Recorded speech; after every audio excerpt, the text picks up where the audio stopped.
After defeating Uldoa, Goat, Georg, and Twinmold, all giants have been freed.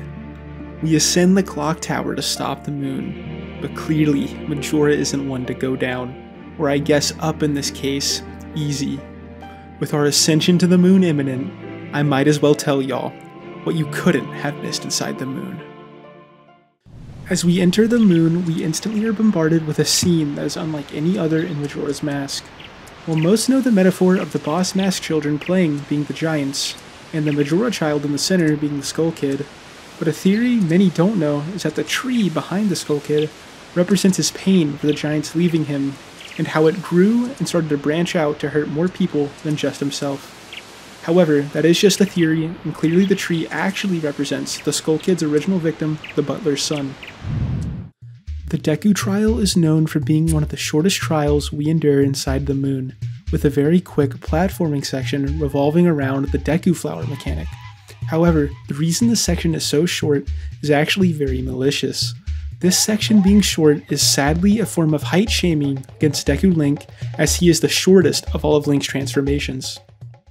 The Goron Trial delves into a weird place, with us utilizing the bouncy nature of the Goron roll so we can make precise jumps.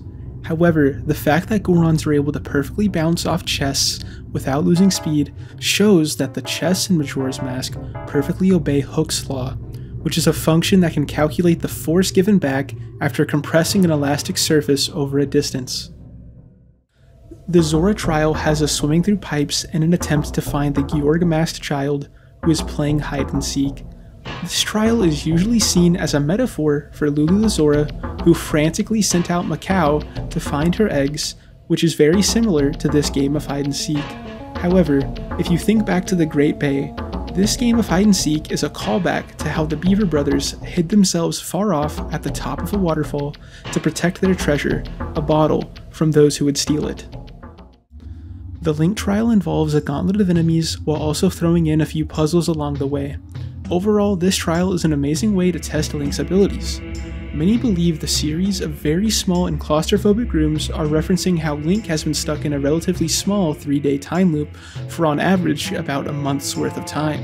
However, the claustrophobic intent is actually supposed to be a reference to how Link feels when he awakens each Great Fairy, with their immense size filling up more than 90% of his field of vision.